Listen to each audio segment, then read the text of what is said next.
ആകാശവാണി.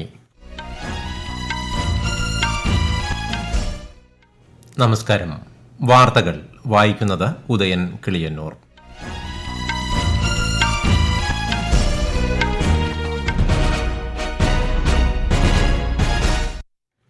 പ്രധാന വാർത്തകൾ. വിദേശ രാജ്യങ്ങളിൽ നിന്നുള്ള ഇന്ധനത്തിന്റെ ഉപയോഗം കുറച്ച് ഊർജ്ജ മേഖലയിൽ സ്വയം പര്യാപ്തത കൈവരിക്കാനുള്ള ദൌത്യത്തിലാണ് രാജ്യമെന്ന് പ്രധാനമന്ത്രി നരേന്ദ്രമോദി. വികസിത ഇന്ത്യയെ കെട്ടിപ്പടുക്കുന്നതിൽ പ്രാദേശിക ഭാഷകളുടെ സംരക്ഷണവും പ്രോത്സാഹനവും സുപ്രധാനമാണെന്ന് കേന്ദ്ര ആഭ്യന്തരമന്ത്രി അമിത്ഷാ. ന്യൂഡൽഹിയിൽ ദേശീയ കാർഷിക സമ്മേളനത്തിൽ കേന്ദ്ര കൃഷിമന്ത്രി ശിവരാജ് സിംഗ് ചൌഹാൻ നാളെ അധ്യക്ഷത വഹിക്കും. 2047ഓടെ $30 ട്രില്യൺ സമ്പദ്വ്യവസ്ഥയുള്ള രാജ്യമായി ഇന്ത്യ മാറുമെന്ന് കേന്ദ്രമന്ത്രി പീയൂഷ് ഗോയൽ. 15ാം കേരള നിയമസഭയുടെ 14ാം സമ്മേളനം നാളെ ആരംഭിക്കും.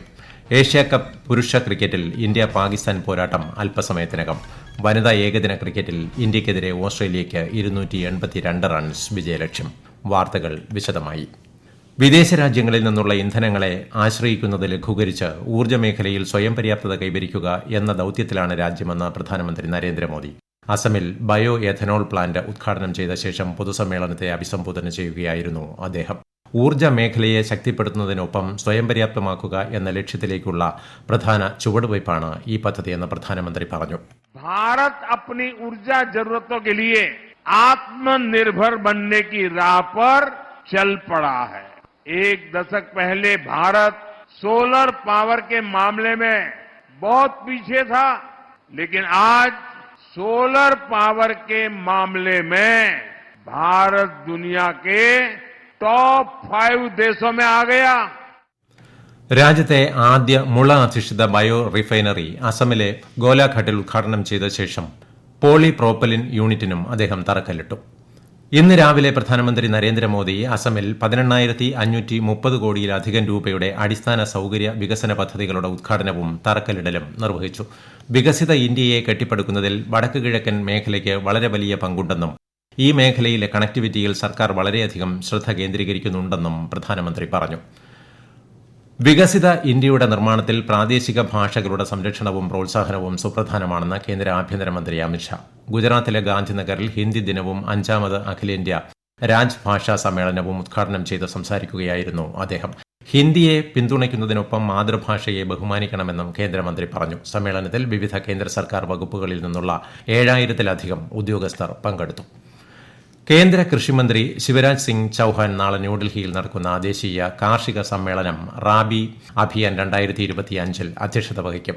റാബി കർഷകർക്ക് നേട്ടം, ഉൽപാദന ലക്ഷ്യങ്ങൾ നിശ്ചയിക്കൽ, സുസ്ഥിര കാർഷിക സമ്പ്രദായം പ്രോത്സാഹിപ്പിക്കൽ, ദേശീയ ഭക്ഷ്യസുരക്ഷ ഉറപ്പാക്കൽ എന്നിവ ദ്വിദിന സമ്മേളനം ചർച്ച ചെയ്യും.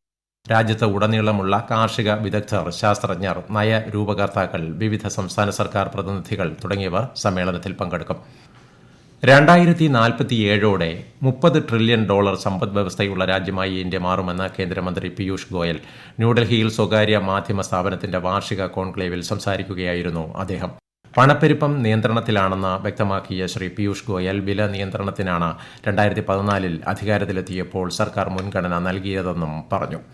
ദീപാവലി, ദുർഗാപൂജ, നവരാത്രി തുടങ്ങിയ ഉത്സവകാലങ്ങൾക്ക് മുമ്പ് GST 2.0 അവതരിപ്പിച്ചത് എല്ലാ ഇന്ത്യക്കാർക്കും ഗുണം ചെയ്യുമെന്ന് കേന്ദ്ര ധനമന്ത്രി നിർമ്മല സീതാരാമൻ. 99% സാധനങ്ങളുടെയും GST 12-ൽ നിന്ന് 5% കുറച്ചതായി ചെന്നൈയിൽ നടന്ന വ്യാപാര വ്യവസായ അസോസിയേഷന്റെ സംയുക്ത സമ്മേളനത്തിൽ ധനമന്ത്രി പറഞ്ഞു. GST സമ്പ്രദായം ഒരു രാഷ്ട്രം ഒരു നികുതി എന്നതിലേക്ക് നയിച്ചുവെന്നും 7.18 ലക്ഷം കോടി രൂപയായിരുന്ന മൊത്തവരുമാനം 22 ലക്ഷം കോടി രൂപയായി വർദ്ധിച്ചതായും ധനമന്ത്രി പറഞ്ഞു.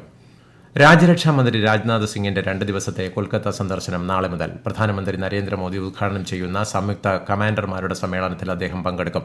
പരിഷ്കരണം, പരിവർത്തനം, പ്രവർത്തന സന്നദ്ധത എന്നിവയിലായിരിക്കും ഈ വർഷത്തെ സംയുക്ത കമാൻഡർമാരുടെ സമ്മേളനം ശ്രദ്ധ കേന്ദ്രീകരിക്കുകയെന്ന് രാജ്യരക്ഷാമന്ത്രി പറഞ്ഞു.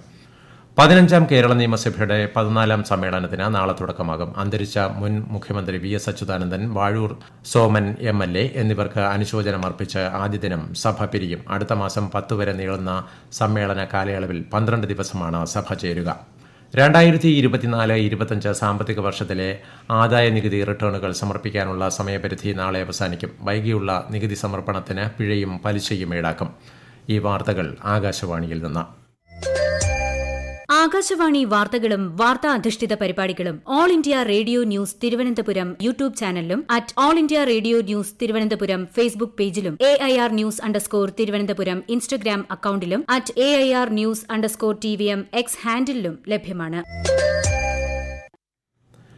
ഏഷ്യാകപ്പ് പുരുഷ ക്രിക്കറ്റിൽ ഇന്ത്യ പാകിസ്ഥാൻ പോരാട്ടം അല്പസമയത്തിനകം ആരംഭിക്കും. ദുബായ് അന്താരാഷ്ട്ര സ്റ്റേഡിയത്തിലാണ് മത്സരം.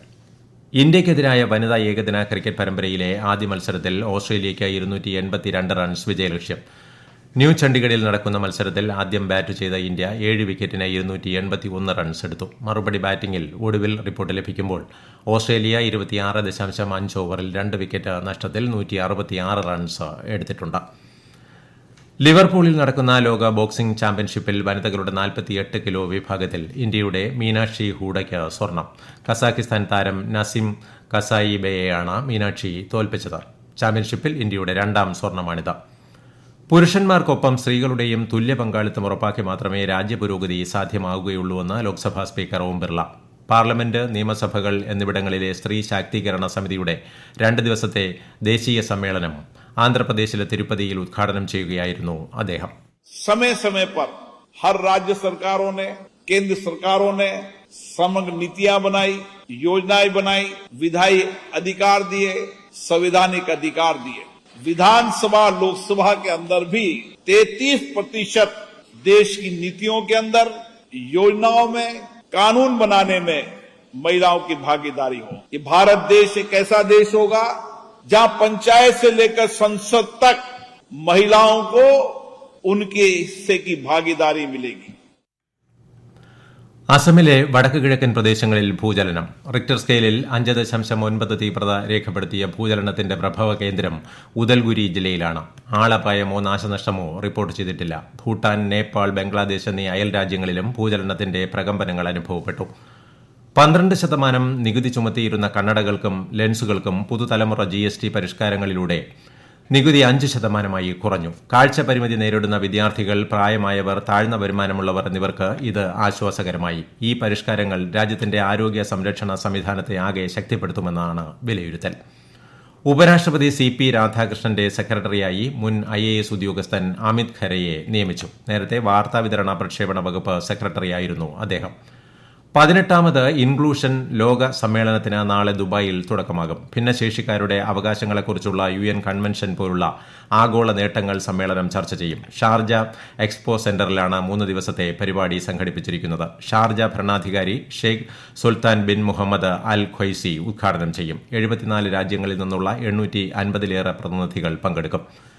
റഷ്യയിൽ നിന്ന് നാറ്റോ രാജ്യങ്ങളും ഇന്ധനം വാങ്ങരുതെന്ന് US പ്രസിഡന്റ് ഡൊണാൾഡ് ട്രംപ്. റഷ്യയുമായുള്ള ബന്ധം കാരണം ചൈനയ്ക്ക് 50 മുതൽ 100% വരെയുള്ള തീരുവ ഏർപ്പെടുത്തുമെന്ന് ട്രംപ് മുന്നറിയിപ്പ് നൽകി.